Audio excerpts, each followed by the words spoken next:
Hey everyone, welcome back to our channel. Today I'm going to show you how to fix your app crashing in Windows 11.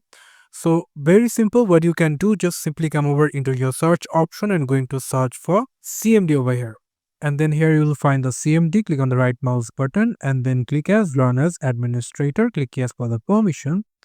And now here we will going to type w reset and here we will going to type ws reset and then click enter.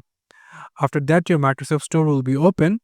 And now what you can do, just simply close it, close the CMD prompt. And now what we're going to do, we're going to the search option, going to search for PowerShell. And then we're going to open the PowerShell over here. And then you can see the PowerShell is over here. So avoid the mistake. For that, I will going to copy this command prompt and I will give you into video description. From there, you can find it. So going to paste it over here like this and then going to click enter. And then it will start some processing and it will take some of minutes. So for that, you just need to keep patience.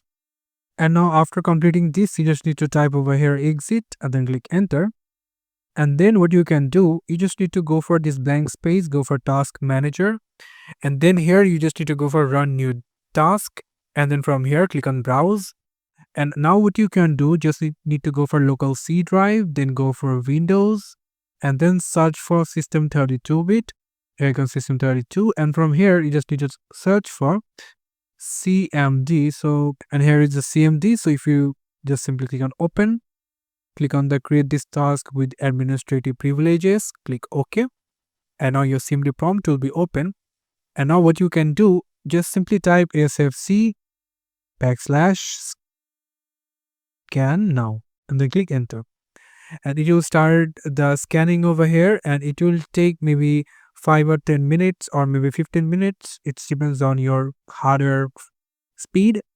So after completing it, just simply close this and then going to restart your device and your problem will be completely fixed.